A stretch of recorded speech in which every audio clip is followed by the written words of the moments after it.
Most Africans don't even like American blacks. And if you're in here, take this back to the tribe, damn it. They think they're smarter than us. They think that we are beneath them. They always try to tell our women in the United States that they're a prince or a king back in their country. Like, shut the hell up. You live on 100 Avenue. Don't nobody care if your giraffe roll on doves.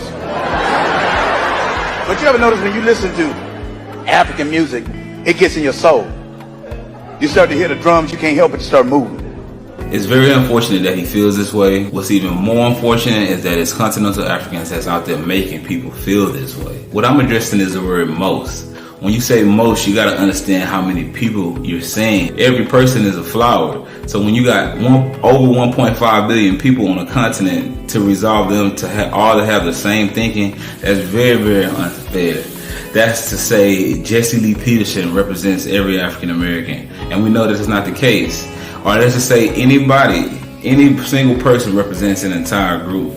And so the particular incident that he may have run into, or the particular people that he may have run into to make him feel that way, they don't represent the collective. They definitely don't represent me and how I feel. You say most, that's saying over 50%. That's saying 75%. That's saying, so that's very tough, because there's parts of Africa where they don't even have TVs or newspapers or cell phones to be able to even have a thought process like that. If you've ever been to the continent, you will understand that the conditions there in some parts, not all parts, but I would say most in that scenario, most parts of the continent, just by basic fact, most parts of the continent, the conditions there are very, very oppressed conditions, very, very rural, very, very difficult conditions to live in. So they don't think they're better than you. That's the last thing. By the time the few that are able to make it to the States, the ones that are like the cream of the crop almost, that make it over to the States,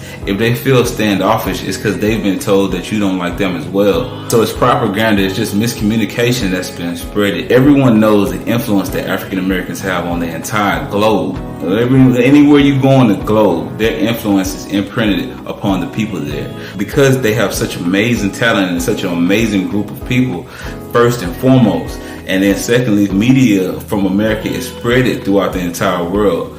So they're not over there saying we don't like this group of people. If anything, they're influenced, they love, they admire this group of people. And you definitely feel that when you go to the continent and you see the amount of Tupac, Biggie shirts, the amount of Bob Marley, Kobe Bryant, my favorite player.